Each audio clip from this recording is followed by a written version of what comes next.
India because they liked curry. Although, what's not to love? And by the way, I intend to make sure Bradford is the curry capital of Britain. I intend to ensure that. But that's not why they went there. They went there to steal your things. One of my brothers here, Brother Shamsuddin, from Bangladesh origin, when the British arrived in Bengal, it was the richest place in the world. And when the British left Bengal, it was the poorest place in the world.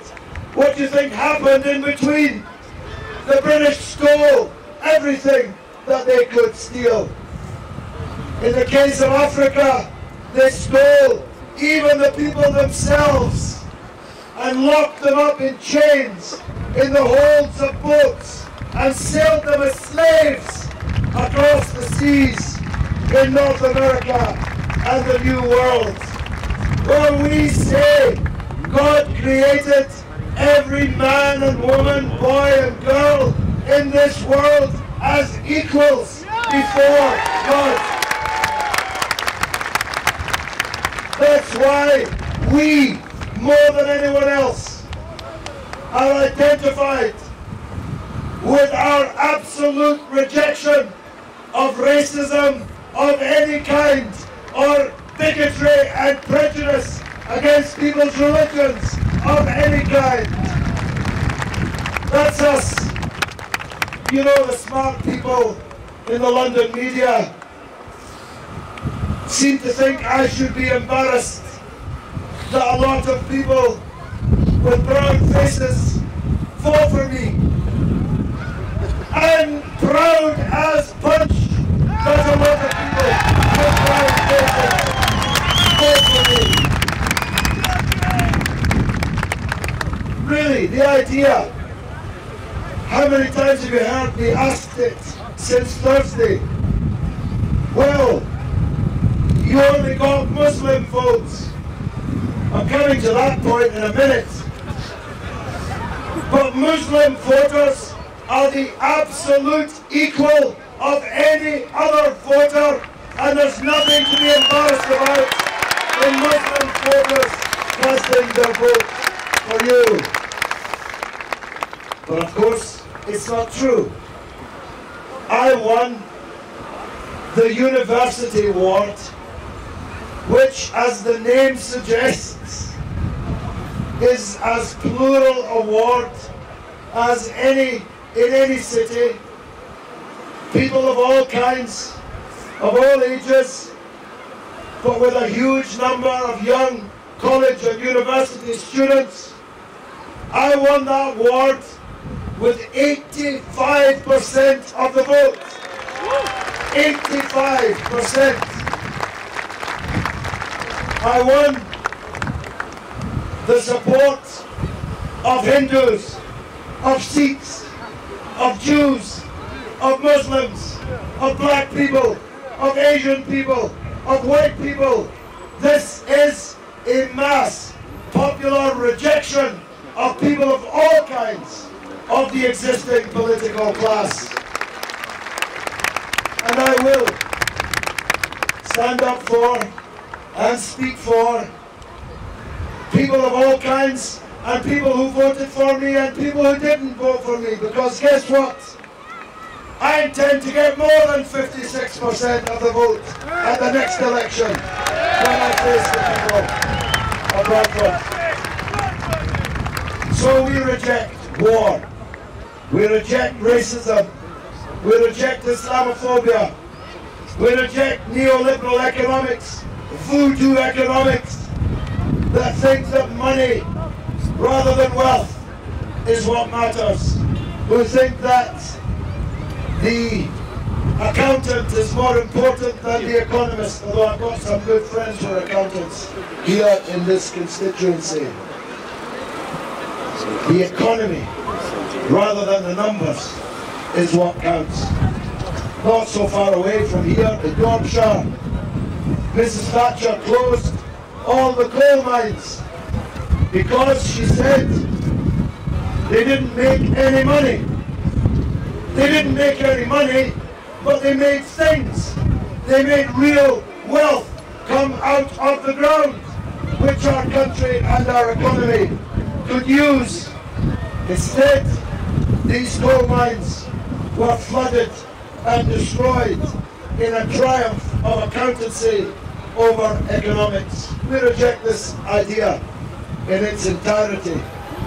We reject the idea that, for example, a poor city like Bradford should be made poorer by introducing regional pay, which is what the Tories have just done with their Lib Dem supporters, so that a health service worker in Bradford will now be paid less than a health service worker in the southeast of England, taking more money out of the local economy in Bradford instead of putting more money into the local economy in Bradford. We reject this idea in its entirety.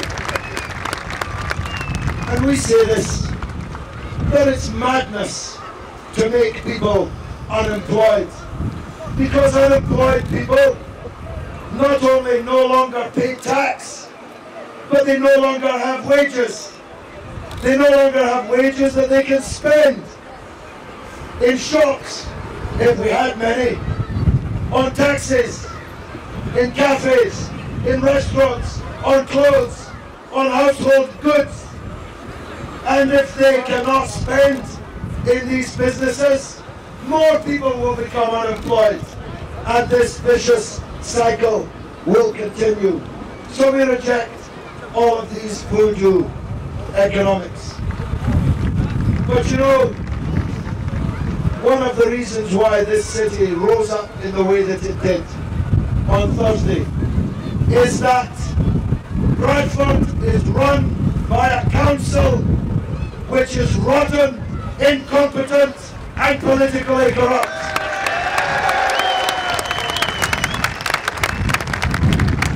And as I said to the chief executive, what's his name? Tony Reeves, you'll be hearing from me, Mr. Reeves. I promise you that. And you, Mr. Greenwood, you'll be hearing lots from me. Remember what I did to the US Senate? That's what I'm going to do to the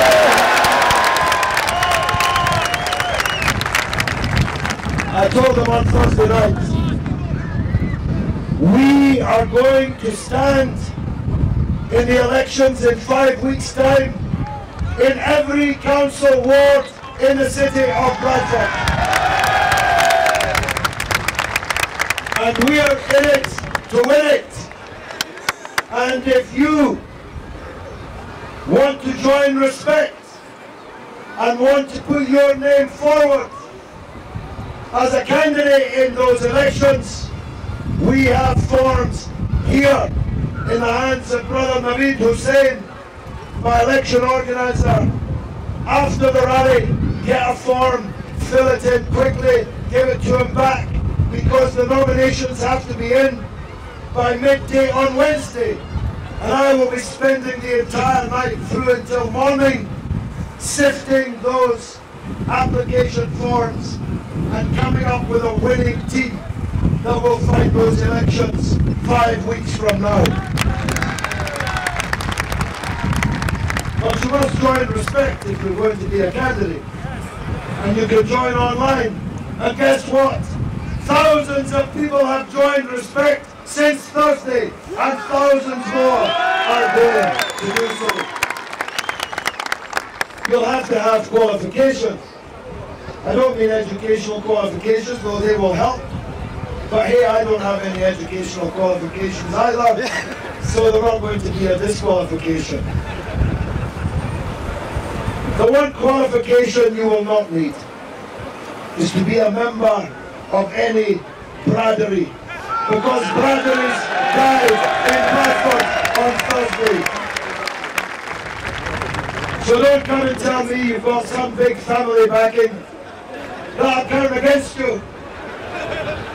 Don't come and tell me you've got big financial backing That'll count against you too. Of course, if you're a good candidate and you've got a big family and you've got big money, that'll be marvellous. But the important thing is you have to be the right candidate, not the candidate from the right Bradford or the right caste.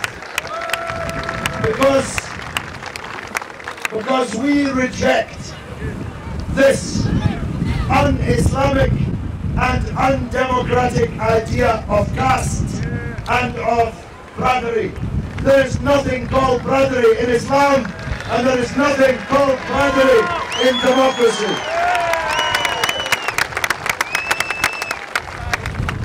But I'll tell you something you probably haven't quite entirely grasped yet. Only 1/3 of the council seats are up for election. That means even if we won every seat, 2/3 of the seats would still be held by the old politics, the Tweedledee, Tweedledum politics of the old era, which is now gone.